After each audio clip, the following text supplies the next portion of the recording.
I'd like to take a look at another couple of games from the final of the Magnus Carlsen Online Invitational Tournament. Well, we know by now that Magnus won, but it was a tremendous final, and Hikaru Nakamura, I think, deserves real credit for turning it into a tremendous contest. Anyway, what I'd like to do is go back and look at the first game of the final. And I'd also like to look at game 2 as well. But anyway, first of all, this first game between Magnus Carlsen with white and Hikaru Nakamura with black. Don't forget to like, comment, share and subscribe. And do consider supporting us on patreon.com or PayPal. You'll find the links down there somewhere. Okay, game 1. Remember, it's a speed game, 15 minutes on the clock, plus the players get 10 seconds added each time they make a move. Magnus has played the English, and very quickly they go into this line which is basically a reversed classical dragon, reverse Sicilian. And it's a comfortable line for both players. White is a tempo up basically on normal Sicilian dragon lines, and black gets very easy development. I mean, personally, I prefer the white position, but that's just prejudice. That's just because I like playing Sicilians. Yeah, as I said, it's comfortable for both sides. Now, knight d5. The knight was doing nothing on b6. It had to go back earlier to b6, but b6 is not the ideal square for the knight, and it comes back into the center. Naturally, Carlsen exchanges that one off before it can take a bishop. And a3. Now this starts a very important plan, or potentially starts an important plan, which is to use these two pawns to carry out a kind of minority attack against these 3 pawns on the queen side. So either white will try to isolate one of black's pawns, or perhaps create a weakness, perhaps drive away that knight from c6, which in turn could destabilize black's center. And Nakamura prepares to counter in the middle with rook e8. We'll see what that is about at the moment. Queen c2, so pressure starts to build on the c-file. And bishop f6. Now knight d4, an important move.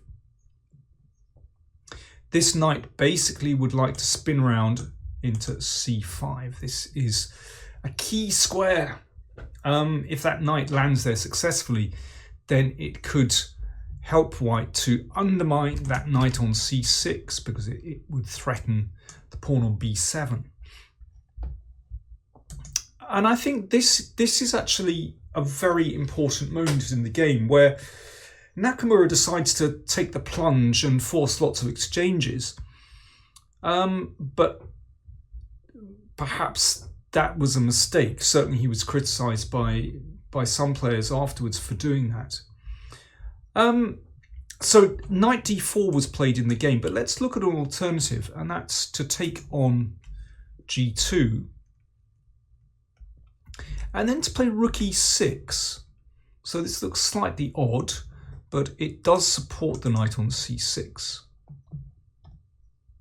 Now white expands with b4. You want to drive the knight away, and black prevents that with a6. And now knight e4, critical moment. The knight would like to land on c5, hitting these points, but bishop e7. So of course, if the knight lands on c5, then it would be exchanged off straight away by the bishop. Now what's going on here? Well, for the moment, white can't make any more progress. And actually black has kind of stabilized. The rook is not badly placed on e6. Black could simply develop with queen up and perhaps bring the rook into the middle. Perhaps advance with f5 and force the issue, and maybe even turn to an attack on the king side. I know there's a bishop on e3, but if we get in f5 and f4, then black could have some attack here.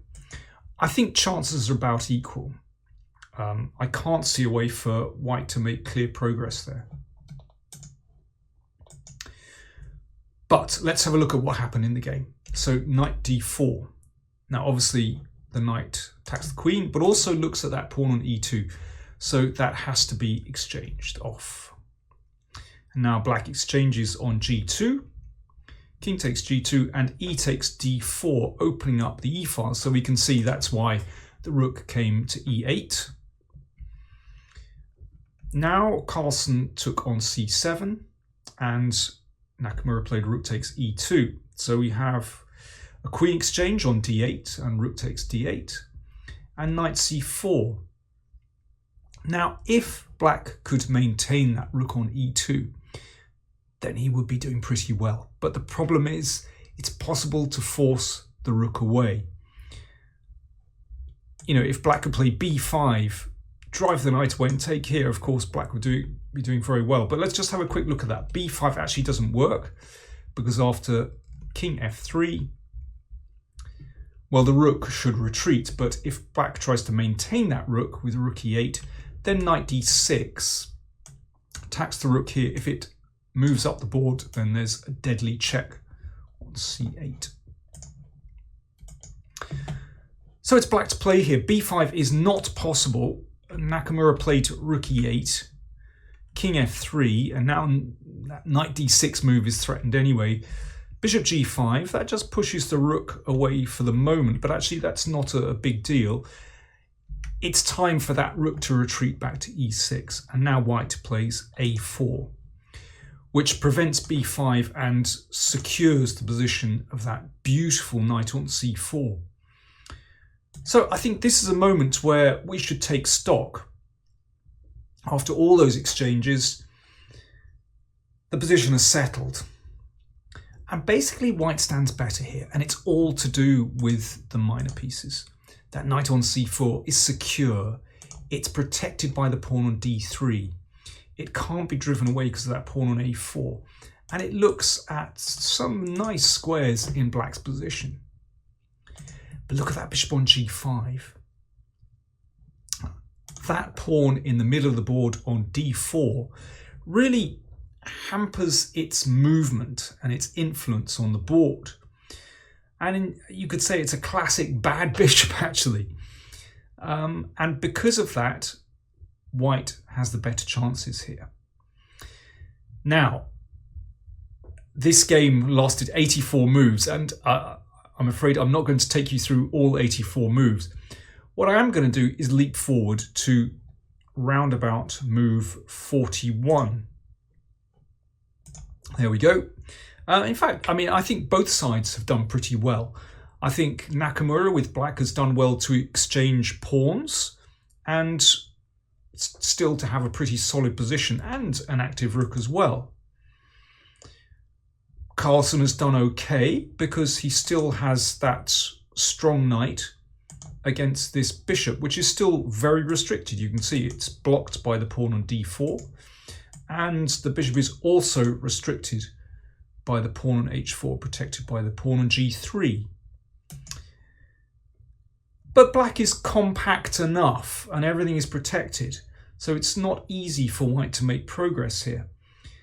And just to show you how difficult it is, I'm going to leap forward about 20 moves, and basically not much has changed in the position.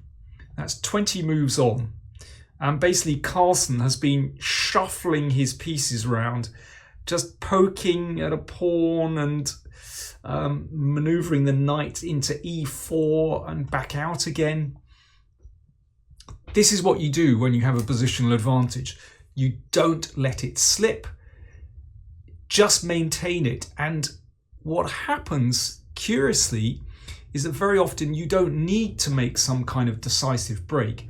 Often your opponent can't stand the pressure, can't stand the tension, and makes a mistake. And that is exactly what happens here. So it's move 61.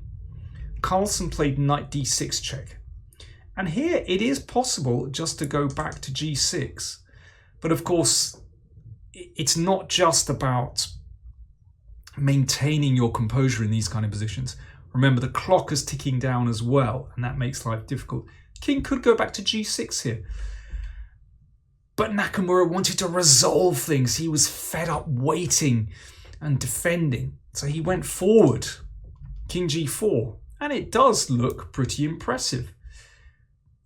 The knight came back to e4 to attack the bishop, and then bishop e5. And it looks as though black has pressure here. Could the game even swing in black's favour? Rook takes e6, attacking the bishop. King f5, defends the bishop, attacks the rook. King e2, that's a clever move. Attacking the rook, which moves away. And rook h6. So we get more pawns traded. Bishop takes g3 and rook takes h5 check. And here again is one of those moments where black is still okay here. If black had retreated to e6, that's possible. It's also possible to play king g4. And, well, let's just have a very quick look at that. King g4, the rook goes away. Rook e1 check. King d2, rook e3. So that defends the bishop, keeps an eye on the pawn on d3. Now h5, bishop f4. The king has to move to c2. Rook e2 check. King b3, rook h2, and actually black is going to scoop this pawn. Now white can cause some trouble here, but actually not enough. If knight f6, then actually to defend the h-pawn, bishop g5, this knight is going to be driven away. Basically, although white is a pawn up here, black has enough pressure to hold things. Black's pieces actually in this position work pretty well together. So let's go back. Move 67. Rook takes h5, just played. King g4, I think, is still holding for black. But king f4 played. So was Naka dreaming of getting that king into e3 and playing for a win? Rook h8 played. Rook e1 check, king d2. Rook e3.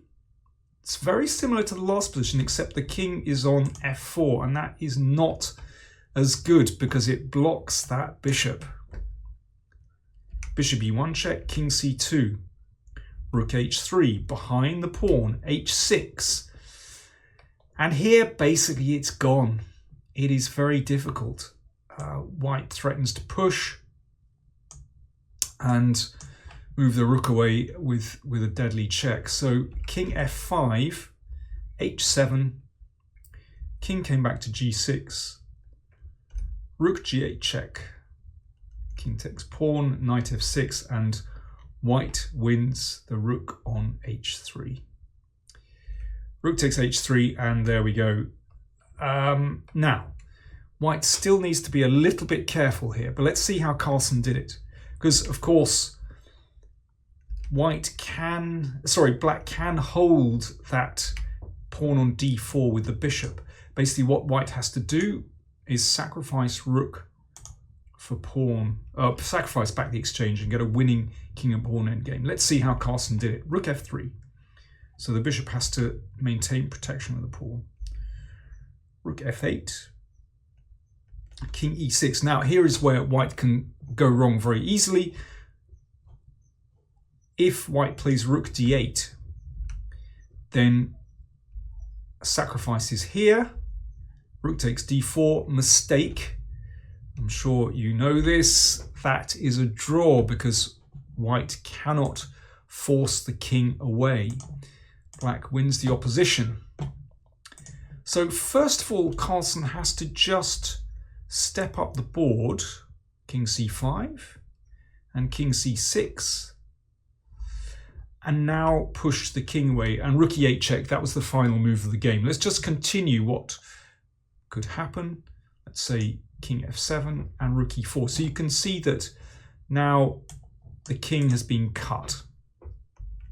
And in this position, then white can give up the exchange. And that really is game over. And here's the difference. White can play king c5 and gain the opposition, and that is game over. And that pawn is going to go through. So nice technique from Carlsen in the end. This game is all about patience, and Carlsen just showed a little bit more patience than Nakamura, and managed to grind him down in the end. But a bit more than that. It's that decision on move 14 to go in for this position where white has a good knight against a bad bishop.